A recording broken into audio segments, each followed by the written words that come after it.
And some of the songs, they're actually fantastic songs, which is the mad bit about it, isn't it? Yeah, they're you know, the thing is, you know, there was real songs, as if it wasn't a fictional character, and the fact that they're, you know, they're tongue in cheek is irrelevant. It's still important. You know, the song structure is important. The melody is important. Doing it well is important. I never wanted the joke to be that he wasn't good. No. I wanted the joke to be that he wasn't relevant. Yeah. And so, you know, they're not comedy songs as such, like Monty Python or one of those sort of things. You're not laughing at the song per se. You're laughing at the backstory. Something like Free Love Freeway. There's nothing funny about it. It's a song about, you know, a rock and roll song about crossing America, picking up chicks. But then when you realise it's being sung by a 55-year-old tampon rep who's never been to America, you get the parody almost of one of these guys that thinks that, you know, and there's a lot of them around. There, you know, those guys that think they can go on X Factor or Conan A&R Man, and genuinely believe they're on hype, which is the mad bit, isn't it? They don't realise that it's the whole package with pop music. People want to wear you as a badge. You know, you can have two equally great records, but you know who's singing it is important to people. Yeah, you know, so you use all your skills as a real, you know, songwriter or real musician. To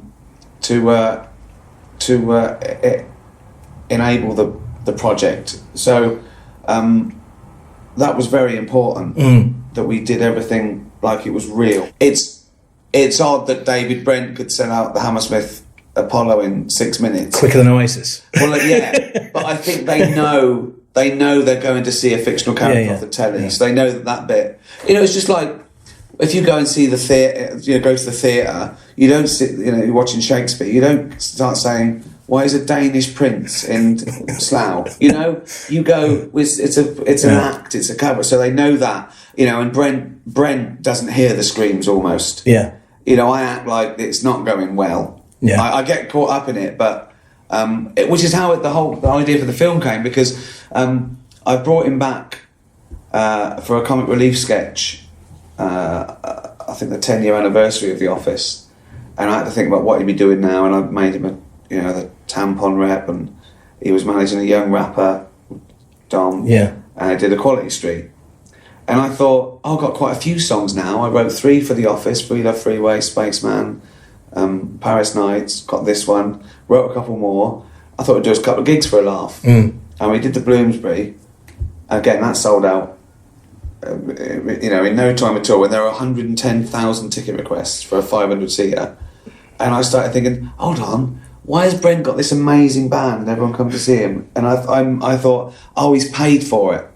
He's paying such musicians. So I built that into the narrative, and live I'd go, I'm not making any money out of tonight because they've charged me a lot more. Yeah. And that's the seed of the idea for the film. Yeah. It was to justify why, you know, David Brent was a success, so to speak. Yeah. But he wasn't. Watching the film, bits, you know, you managed to do this to make people cry with laughter, almost sick with laughter in my case, and then actually get emotional at things. And when you were in the venues and you see Brent going, well, just let them in, bring them in, you know, because they didn't want to pay. For me, that was like, I can actually relate to that. Being in a little band. That actual one happened to me at the Bull and Gate. Really? In about 1986. Yeah. We were on stage. We did the sound check. The guy came over and said, you might as well stay up there, lads. You're on now. Yeah. I said, when they open the doors?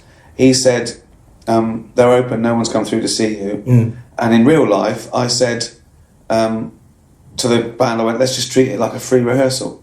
And we played 8 songs to an empty... And that really did, it sort of sat me thinking, God, I've been there. And a little bit nostalgia in a way, you know, it's sort of... Yeah. But you look back at those things fondly because they're all experiences. Yeah. You know, and I because I'm an observational comedian, I use all those experiences. They're never wasted. Yeah. You know, that at the time it was probably a bit crushing. Yeah. You know. Yeah. But you think, but then 30 years later, you think that's funny. Yeah. You know, we you know, all our who was it that said? I think it was Thomas Edison. He said, "I've never failed, but sometimes it took 2,000 steps. Right. Which is great. Yeah. That's great, isn't it? So, you use all your life experiences. The album was done in a place called Airedale, okay, just off Baker Street. Right. And it was we stumbled across it when we did the Equality Street thing. Yeah. So we used it as we filmed in it. Yeah. And we actually recorded the stuff there as well. And we used one of the engineer that was there, called Nick, and we used him as a bit of an extra. Yeah. But we also then discovered that he was a really good engineer and a really nice bloke. Is this the guy that did that came? It was in the film in the end. Not the guy who did the live stuff. I'm thinking that. Oh no, he's a real actor. Okay, right, yeah. But the guy that's incidental in there. Okay, yeah. Oh, okay, right, he was actually the real engineer on the album. Oh, okay. Yeah, and he was, and so when we wanted to do the album again, we said, well, let's do that. It was cozy. We knew it. It was great, and it as it turned out. They'd done soundtracks there before. In fact, they were more of a soundtrack studio than a demo studio rock. So we just stumbled across the most perfect place, and Nick was great, and he, everyone got on well. So it just couldn't have been better. And we probably recorded, I suppose, before the movie, because we needed some tracks for the movie. We probably did sort of raw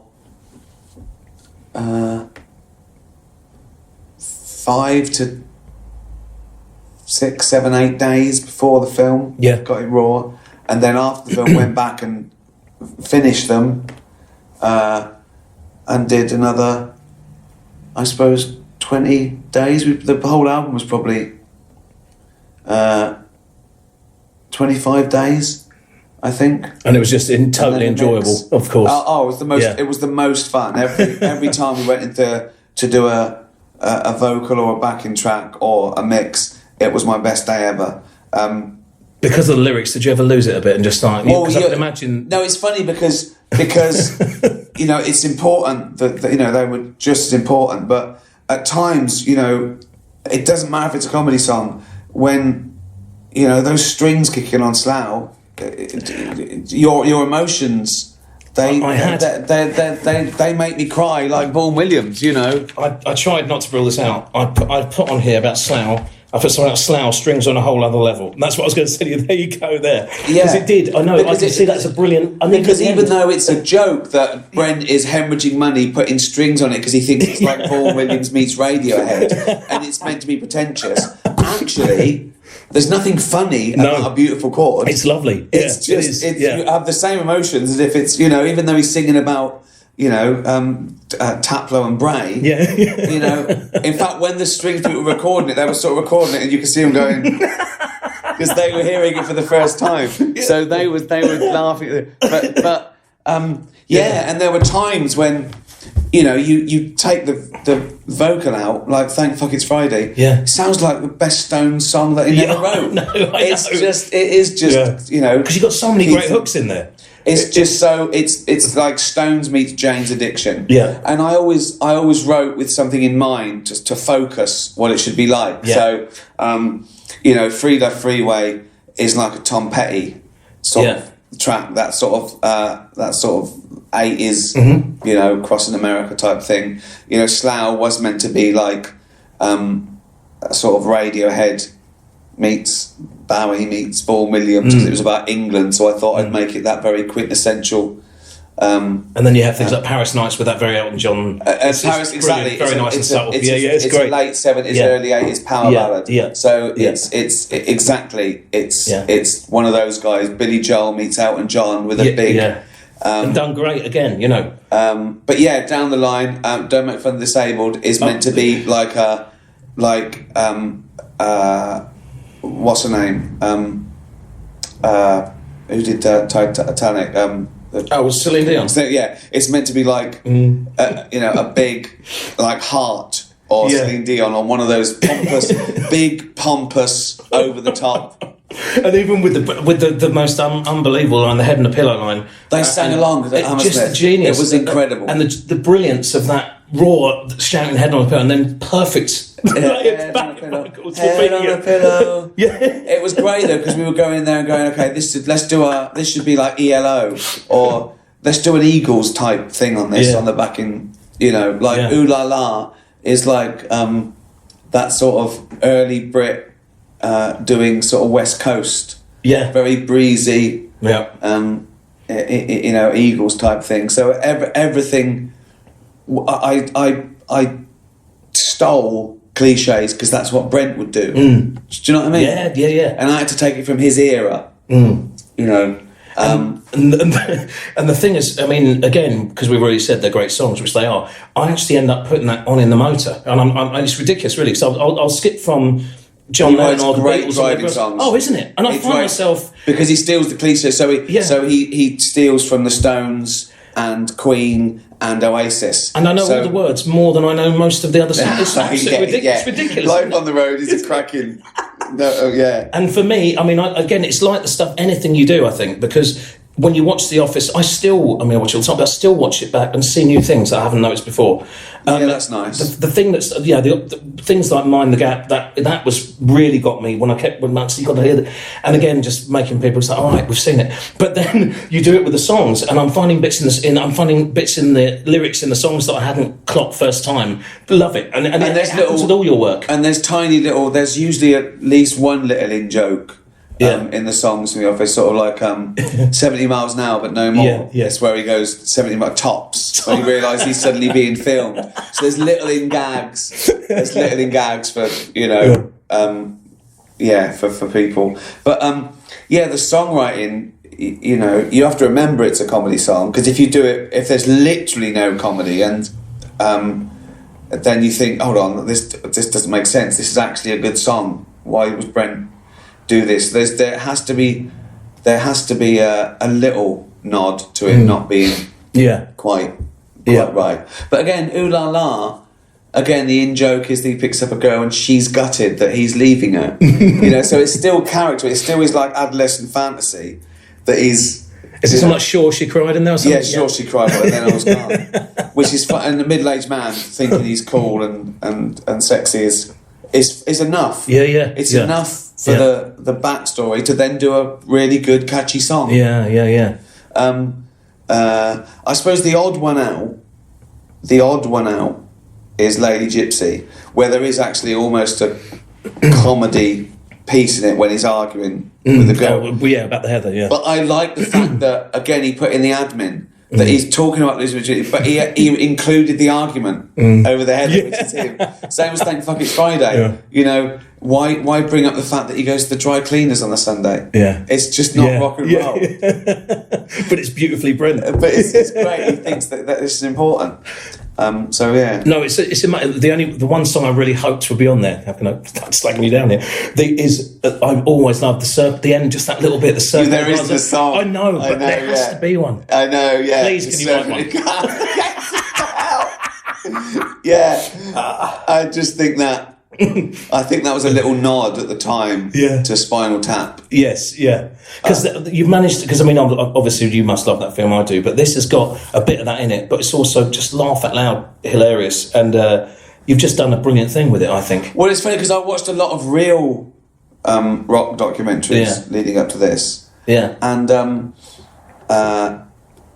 unlike Spinal Tap, you don't hear 10 songs, you hear like 1.5, and it's all talking heads, and obviously that would be boring in a fictional world, so we showed more than that. But I always know I didn't want it to be a musical. I didn't want it to be an extended version of Glee, because it would get boring. You can't watch a whole comedy song because it's like, well, that's not a movie, so I had to sort of cut up bits and interrupt them on purpose.